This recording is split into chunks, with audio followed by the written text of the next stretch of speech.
मेरे प्यारे देशवासियों, नमस्कार। आप सब लॉकडाउन में इस मन की बात को सुन रहे हैं। इस मन की बात के लिए आने वाले सुझाव, फोन कॉल की संख्या सामान्य रूप से कई गुना ज्यादा है। कई सारे विषयों को अपने अंदर समेट आपकी यह मन की बातें मेरे तक पहुंची हैं। मैंने कोशिश की है कि इनको ज्यादा से ज्यादा पढ़ पाऊं, सुन पाऊं।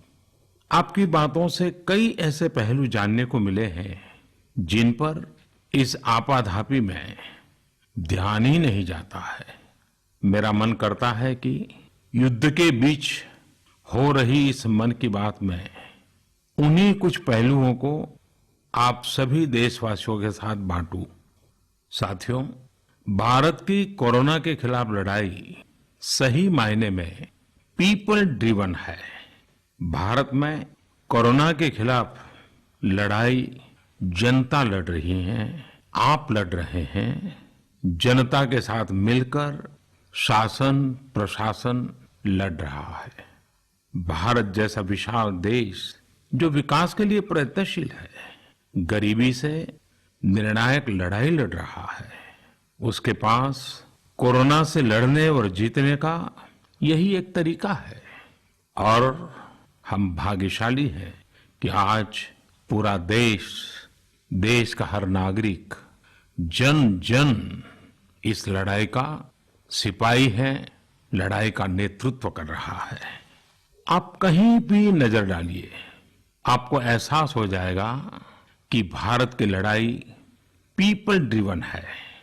जब पूरा विश्व इस महामारी के संकट से जूझ रहा है, भविष्य में जब इसकी चर्चा होगी, उसकी तौर तरीकों की चर्चा होगी, मुझे विश्वास है कि भारत की ये पीपल ड्रिवन लड़ाई, इसकी जरूर चर्चा होगी। पूरे देश में, गली मोहल्लों में, जगह जगह पर आज लोग एक दूसरे की सहायता के लिए आगे आए हैं। गरीबों के लिए खाने से लेकर राशन की व्यवस्था हो, लॉकडाउन का पालन हो, अस्पतालों की व्यवस्था हो, मेडिकल इक्विपमेंट का देश में ही निर्माण हो। आज पूरा देश एक लक्ष्य, एक दिशा, साथ साथ चल रहा है। ताली, थाली, दिया, मोमबत्ती, इन सारी चीजों ने जो भावनाओं को जन्म दिया, जिस जज्बे से देशवासियों ने कुछ न कुछ करने की ठान ली, हर किसी को इन बातों ने प्रेरित किया है। शहर हो या गांव, ऐसा लग रहा है जैसे देश में एक बहुत बड़ा महायज्ञ चल रहा है, जिसमें हर कोई अपना योगदान देने के लिए आतुर है। हमारे किसान भाई बहनों को ही देखिए, एक तरफ वो इस महामारी के बीच अपने खेतों में दिन रात मेहनत कर रहे हैं और इस बात की भी चिंता कर रहे हैं कि देश में कोई भी भूखा न सोए। हर कोई अपने सामर्थ्य के हिसाब से इस लड़ाई को लड़ रहा है। कोई किराया माफ कर रहा है, तो कोई अपनी पूरी पेंशन या पुरस्कार में मिली राशि को पीएम केयर्स में जमा करा रहा है। कोई खेत की सारी सब्जियां दान दे रहा है, तो कोई हर रोज सैकड़ों गरीबों को मुफ्त भोजन करा रहा है। कोई मास्क बना रहा है। कहीं हमारे मजदूर भाई बहन क्वारंटीन में रहते हुए जिस स्कूल में रह रहे हैं, उसकी रंगाई पुताई कर रहे हैं। साथियों, दूसरों की मदद के लिए आपके भीतर हृदय के किसी कोने में जो ये उमड़ता घुमड़ता भाव है ना, वही कोरोना के खिलाफ भारत की इस लड़ाई को ताकत दे रहा है। वही इस लड़ाई को सच्चे मायने में पीपल ड्रिवन बना रहा है। और हमने देखा है पिछले कुछ साल में हमारे देश में यह मिजाज बना है, निरंतर मजबूत होता रहा है। चाहे करोड़ों लोगों का गैस सब्सिडी छोड़ना हो, लाखों सीनियर सिटीजन का रेलवे सब्सिडी छोड़ना हो, स्वच्छ भारत अभियान का नेतृत्व लेना हो, टॉयलेट बनाने हो, अनगिनत बातें ऐसी है। इन सारी बातों से पता चलता है हम सबको एक मन, एक मजबूत धागे से पिरो दिया है। एक होकर देश के लिए कुछ करने की प्रेरणा दी है। मेरे प्यारे देशवासियों, मैं पूरी नम्रता पूर्वक, बहुत ही आदर के साथ आज 130 करोड़ देशवासियों की इस भावना को सर झुका करके नमन करता हूं। आप अपनी भावना के अनुरूप देश के लिए अपनी रुचि के हिसाब से, अपने समय के अनुसार कुछ कर सके, इसके लिए सरकार ने एक डिजिटल प्लेटफॉर्म भी तैयार किया है। ये प्लेटफॉर्म है covidwarriors.gov.in। मैं दोबारा बोलता हूं, covidwarriors.gov.in। सरकार ने इस प्लेटफॉर्म के माध्यम से तमाम सामाजिक संस्थाओं के वॉलंटियर्स, सिविल सोसाइटी के प्रतिनिधि और स्थानीय प्रशासन को एक दूसरे से जोड़ दिया है। बहुत ही कम समय में इस पोर्टल से 1.25 करोड़ लोग जुड़ चुके हैं। इनमें डॉक्टर, नर्सिस से लेकर हमारी आशा, एएनएम बहनें, हमारे एनसीसी, एनएसएस के साथी, अलग अलग फील्ड के तमाम प्रोफेशनल्स, उन्होंने इस प्लेटफॉर्म को अपना प्लेटफॉर्म बना लिया है। ये लोग स्थानीय स्तर पर क्राइसिस मैनेजमेंट प्लान बनाने वालों में और उसकी पूर्ति में भी बहुत मदद कर रहे हैं। आप भी covidwarriors.gov.in से जुड़कर देश की सेवा कर सकते हैं, कोविड वॉरियर बन सकते हैं। हर मुश्किल हालात, हर लड़ाई कुछ न कुछ सबक देती है, कुछ न कुछ सिखा करके जाती है, सीख देती है, कुछ संभावनाओं के मार्ग बनाती है और कुछ नई मंजिलों की दिशा भी देती है। इस परिस्थिति में आप सब देशवासियों ने जो संकल्प शक्ति दिखाई है, उससे भारत में एक नए बदलाव की शुरुआत भी हुई है। हमारे बिजनेस, हमारे दफ्तर, हमारे शिक्षण संस्थान, हमारा मेडिकल सेक्टर, हर कोई तेजी से नए तकनीकी बदलावों की तरफ भी बढ़ रहे हैं। टेक्नोलॉजी के फ्रंट पर तो वाकई ऐसा लग रहा है कि देश का हर इनोवेटर नई परिस्थितियों के मुताबिक कुछ न कुछ नया निर्माण कर रहा है। साथियों, देश जब एक टीम बनकर के काम करता है, तब क्या कुछ होता है, ये हम अनुभव कर रहे हैं। आज केंद्र सरकार हो, राज्य सरकार हो, इनका हर एक विभाग और संस्थान राहत के लिए मिलजुल करके पूरी स्पीड से काम कर रहे हैं। हमारे एविएशन सेक्टर में काम कर रहे लोग हों, रेलवे कर्मचारी हो, ये दिन रात मेहनत कर रहे हैं ताकि देशवासियों को कम से कम समस्या हो। आप में से शायद बहुत लोगों को मालूम होगा कि देश के हर हिस्से में दवाइयों को पहुंचाने के लिए लाइफलाइन उड़ान नाम से एक विशेष अभियान चल रहा है। हमारे इन साथियों ने इतने कम समय में देश के भीतर ही 3 लाख किलोमीटर की हवाई उड़ान भरी है और 500 टन से अधिक मेडिकल सामग्री देश के कोने कोने में आप तक पहुंचाया है। इसी तरह रेलवे के साथ ही लॉकडाउन में भी लगातार मेहनत कर रहे हैं ताकि देश के आम लोगों को जरूरी वस्तुओं की कमी ना हो। इस काम के लिए भारतीय रेलवे करीब करीब 60 से अधिक रेल मार्ग पर 100 से भी ज्यादा पार्सल ट्रेन चला रही है। इसी तरह दवाओं की आपूर्ति में हमारे डाक विभाग के लोग बहुत अहम भूमिका निभा रहे हैं। हमारे ये सभी साथी सच्चे अर्थ में कोरोना के वॉरियर ही हैं। साथियों, प्रधानमंत्री गरीब कल्याण पैकेज के तहत गरीबों के अकाउंट में पैसे सीधे ट्रांसफर किए जा रहे हैं। वृद्धावस्था पेंशन जारी की गई है। गरीबों को 3 महीने के मुफ्त गैस सिलेंडर, राशन जैसी सुविधाएं भी दी जा रही हैं। इन सब कामों में सरकार के अलग अलग विभागों के लोग, बैंकिंग सेक्टर के लोग एक टीम की तरह दिन रात काम कर रहे हैं और मैं हमारे देश की राज्य सरकारों की भी इस बात के लिए प्रशंसा करूंगा कि वो इस महामारी से निपटने में बहुत सक्रिय भूमिका निभा रही हैं। स्थानीय प्रशासन, राज्य सरकारें जो जिम्मेदारी निभा रही हैं, उसकी कोरोना के खिलाफ लड़ाई में बहुत बड़ी भूमिका है।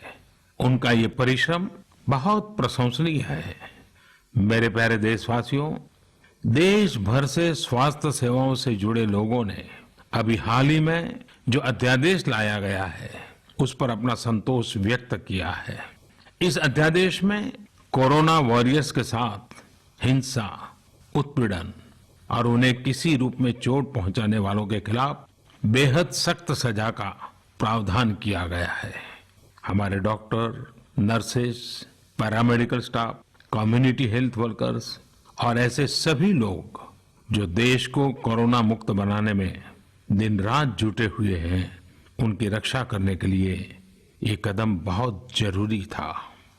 मेरे प्यारे देशवासियों, हम सब अनुभव कर रहे हैं कि महामारी के खिलाफ इस लड़ाई के दौरान हमें अपने जीवन को, समाज को, हमारे आसपास हो रही घटनाओं को एक फ्रेश नजरिए से देखने का अवसर भी मिला है। समाज के नजरिए में भी व्यापक बदलाव आया है। आज अपने जीवन से जुड़े हर व्यक्ति की अहमियत का हमें आभास हो रहा है। हमारे घर में काम करने वाले लोग हो, हमारी जरूरतों को पूरा करने के लिए काम करने वाले हमारे सामान्य कामगार हो, पड़ोस की दुकानों में काम करने वाले लोग हो, इन सब की कितनी बड़ी भूमिका है, हमें ये अनुभव हो रहा है।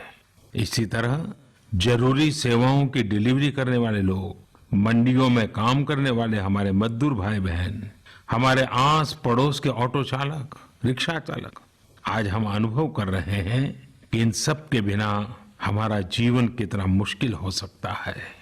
आजकल सोशल मीडिया में हम सब लोग लगातार देख रहे हैं कि लॉकडाउन के दौरान लोग अपने इन साथियों को न सिर्फ याद कर रहे हैं, उनकी जरूरतों का ध्यान रख रहे हैं, बल्कि उनके बारे में बहुत सम्मान से लिख भी रहे हैं। आज देश के हर कोने से ऐसी तस्वीरें आ रही हैं कि लोग सफाई कर्मियों पर पुष्प वर्षा कर रहे हैं। पहले उनके काम को संभवतः आप भी कभी नोटिस नहीं करते थे।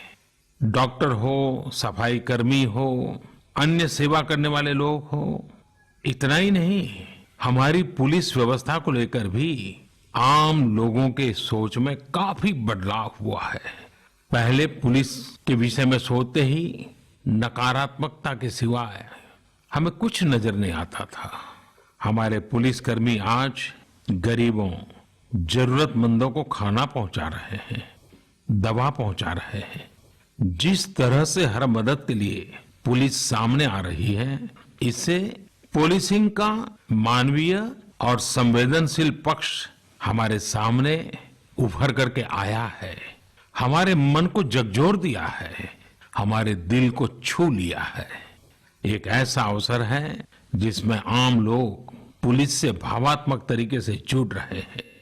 हमारे पुलिस कर्मियों ने इसे जनता की सेवा के एक अवसर के रूप में लिया है और मुझे पूरा विश्वास है इन घटनाओं से आने वाले समय में सच्चे अर्थ में बहुत ही सकारात्मक बदलाव आ सकता है और हम सब ने इस सकारात्मकता को कभी भी नकारात्मकता के रंग से रंगना नहीं है। साथियों, वैसे कोविड-19 के कारण कई सकारात्मक बदलाव हमारे काम करने के तरीके, हमारी जीवन शैली और हमारी आदतों में भी स्वाभाविक रूप से अपनी जगह बना रहे हैं। आपने सबने भी महसूस किया होगा इस संकट ने कैसे अलग अलग विषयों पर हमारी समझ और हमारी चेतना को जागरूक किया है। जो असर हमें अपने आसपास देखने को मिल रहे हैं, इनमें सबसे पहला है मास्क पहनना और अपने चेहरे को ढककर रखना। कोरोना की वजह से बदलते हुए हालात में मास्क भी हमारे जीवन का हिस्सा बन रहा है। वैसे हमें इसकी भी आदत कभी नहीं रही कि हमारे आसपास के बहुत सारे लोग मास्क में दिखे, लेकिन अब हो यही रहा है। हाँ, इसका ये मतलब नहीं है कि जो मास्क लगाते हैं वे सभी बीमार हैं। और जब मैं मास्क की बात करता हूं तो मुझे एक पुरानी बात याद आती है। आप सबको भी याद होगा, एक जमाना था कि हमारे देश के कई ऐसे इलाके ऐसे होते थे कि वहां अगर कोई नागरिक फल खरीदता हुआ दिखता था तो आस पड़ोस के लोग उसको जरूर पूछते थे, क्या घर में कोई बीमार है? यानी फल मतलब बीमारी में ही खाया जाता है, ऐसी एक धारणा बनी हुई थी। हालांकि समय बदला और ये धारणा भी बदली। वैसे ही मास्क को लेकर भी धारणा अब बदलने वाली ही है। आप देखिएगा, मास्क अब सभ्य समाज का प्रतीक बन जाएगा। अगर बीमारी से खुद को बचना है और दूसरों को भी बचाना है तो आपको मास्क लगाना पड़ेगा। और मेरा तो सिंपल सुझाव रहता है, गमछा मुंह ढकना है। साथियों, हमारे समाज में एक और बड़ी जागरूकता ये आई है कि अब सभी लोग ये समझ रहे हैं कि सार्वजनिक स्थानों पर थूकने के क्या नुकसान हो सकते हैं। यहाँ वहाँ कहीं पर भी थूक देना गलत आदतों का हिस्सा बना हुआ था। ये स्वच्छता और स्वास्थ्य को गंभीर चुनौती भी देता था। वैसे एक तरह से देखें तो हम हमेशा से ही इस समस्या को जानते रहे हैं, लेकिन ये समस्या समाज से समाप्त होने का नाम ही नहीं ले रही थी। अब वो समय आ गया है कि इस बुरी आदत को हमेशा हमेशा के लिए खत्म कर दिया जाए। कहते भी हैं कि बेटर लेट देन नेवर। तो देर भले हो गई हो, लेकिन अब ये थूकने की आदत छोड़ देनी चाहिए। ये बातें जहां बेसिक हाइजीन का स्तर बढ़ाएंगी, वहीं कोरोना संक्रमण को फैलने से रोकने में भी मदद करेगी। मेरे प्यारे देशवासियों, ये सुखद संयोग ही है कि आज जब आपसे मैं मन की बात कर रहा हूं तो अक्षय तृतीया का पवित्र पर्व भी है। साथियों, क्षय का अर्थ होता है विनाश, लेकिन जो कभी नष्ट नहीं हो, जो कभी समाप्त नहीं हो, वो अक्षय है। अपने घरों में हम सब इस पर्व को हर साल मनाते हैं, लेकिन इस साल हमारे लिए इसका विशेष महत्व है। आज के कठिन समय में यह एक ऐसा दिन है जो हमें याद दिलाता है कि हमारी आत्मा, हमारी भावना अक्षय है। यह दिन हमें याद दिलाता है कि चाहे कितनी भी कठिनाइयां रास्ता रोके, चाहे कितनी भी आपदाएं आए, चाहे कितनी भी बीमारियों का सामना करना पड़े, इनसे लड़ने और जूझने की मानवीय भावनाएं अक्षय है। माना जाता है कि यही वो दिन है जिस दिन भगवान श्री कृष्ण और भगवान सूर्यदेव के आशीर्वाद से पांडवों को अक्षय पात्र मिला था। अक्षय पात्र यानी एक ऐसा बर्तन जिसमें भोजन कभी समाप्त नहीं होता है। हमारे अन्नदाता किसान हर परिस्थिति में देश के लिए, हम सब के लिए इसी भावना से परिश्रम करते हैं। इन्हीं के परिश्रम से आज हम सब के लिए, गरीबों के लिए देश के पास अक्षय अन्न भंडार है। इस अक्षय तृतीया पर हमें अपने पर्यावरण, जंगल, नदियां और पूरे इकोसिस्टम के संरक्षण के बारे में भी सोचना चाहिए, जो हमारे जीवन में महत्वपूर्ण भूमिका निभाते हैं। अगर हम अक्षय रहना चाहते हैं तो हमें पहले यह सुनिश्चित करना होगा कि हमारी धरती अक्षय रहे। क्या आप जानते हैं कि अक्षय तृतीया का यह पर्व दान की शक्ति यानी पावर ऑफ गिविंग का भी एक अवसर होता है। हम हृदय की भावना से जो कुछ भी देते हैं, वास्तव में महत्व उसी का होता है। यह बात महत्वपूर्ण नहीं है कि हम क्या देते हैं और कितना देते हैं। संकट के इस दौर में हमारा छोटा सा प्रयास हमारे आसपास के बहुत से लोगों के लिए बहुत बड़ा संबल बन सकता है। साथियों, जैन परंपरा में भी यह बहुत पवित्र दिन है, क्योंकि पहले तीर्थंकर भगवान ऋषभ देव के जीवन का यह एक महत्वपूर्ण दिन रहा है। ऐसे में जैन समाज इसे एक पर्व के रूप में मनाता है और इसलिए ये समझना आसान है कि क्यों इस दिन को लोग किसी भी शुभ कार्य को प्रारंभ करना पसंद करते हैं। चूंकि आज कुछ नया शुरू करने का दिन है, तो ऐसे में क्या हम सब मिलकर अपने प्रयासों से अपनी धरती को अक्षय और अविनाशी बनाने का संकल्प ले सकते हैं। साथियों, आज भगवान बसवेश्वर जी की भी जयंती है। ये मेरा सौभाग्य रहा है कि मुझे भगवान बसवेश्वर की स्मृतियां और उनके संदेश से बार बार जुड़ने का, सीखने का अवसर मिला है। देश और दुनिया में भगवान बसवेश्वर के सभी अनुयायियों को उनकी जयंती पर बहुत बहुत शुभकामनाएं। साथियों, रमजान का भी पवित्र महीना शुरू हो चुका है। जब पिछली बार रमजान मनाया गया था तो किसी ने सोचा भी नहीं था कि इस बार रमजान में इतनी बड़ी मुसीबतों का भी सामना करना पड़ेगा। लेकिन अब जब पूरे विश्व में ये मुसीबत आ ही गई है, तो हमारे सामने अवसर है इस रमजान को संयम, सद्भावना, संवेदनशीलता और सेवा भाव का प्रतीक बनाएं। इस बार हम पहले से ज्यादा इबादत करें ताकि ईद आने से पहले दुनिया कोरोना से मुक्त हो जाए और हम पहले की तरह उमंग और उत्साह के साथ ईद मनाएं। मुझे विश्वास है कि रमजान के इन दिनों में स्थानीय प्रशासन के दिशा निर्देशों का पालन करते हुए कोरोना के खिलाफ चल रही इस लड़ाई को हम और मजबूत करेंगे। सड़कों पर, बाजारों में, मोहल्लों में फिजिकल डिस्टेंसिंग के नियमों का पालन अभी बहुत आवश्यक है।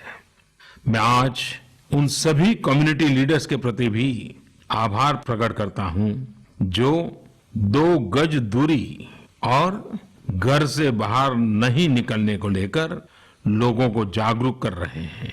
वाकई कोरोना ने इस बार भारत समेत दुनिया भर में त्योहारों को मनाने का स्वरूप ही बदल दिया है, रंग रूप बदल दिए हैं।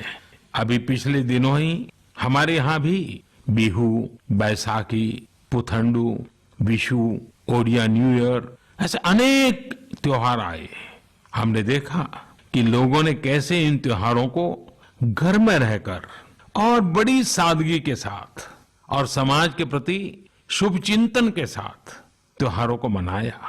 आमतौर पर वे इन त्योहारों को अपने दोस्तों और परिवारों के साथ पूरे उत्साह और उमंग के साथ मनाते थे, घर के बाहर निकलकर अपनी खुशी साझा करते थे।